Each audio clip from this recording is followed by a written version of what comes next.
Yok. Yok ya bir daha Efendimiz Meryem'den yıvar isteyen bunları size kaytarım. Götürün alın. Ya ne danışırsan ben sana hiç bak. Ömrümde hiç ne bağışlamışım. Cömert Bey mücessefesi.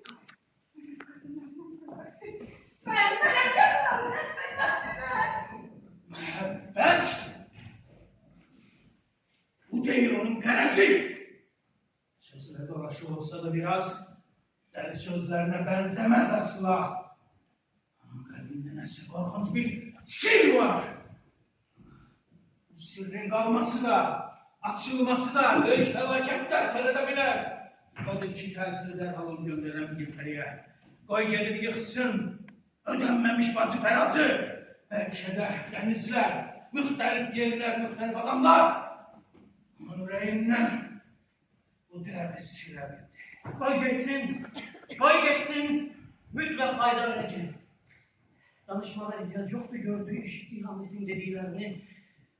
Elbette ki, bütün bunların sebebi uğursuz eşitim, kızım. Kızım.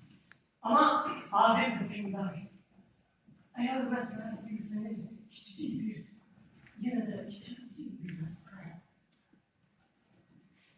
Ben deyirəm ki, Əla Həzrət Kraliçemiz tamaşadan sonra görsün Hamlet'i tek tenha. Öğrensin onun derdi. Lekesiz vicdanın talebi bu Horatio.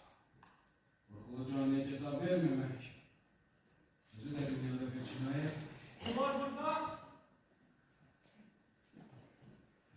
Hürmetli Bino, Danimarka'ya bir daha hoş gelmişsiniz. Sizi görmeye şadım. Sev.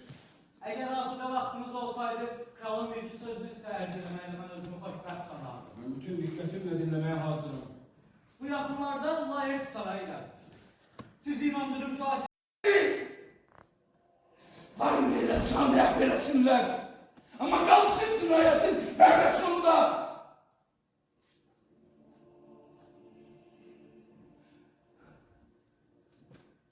Sizi meleğler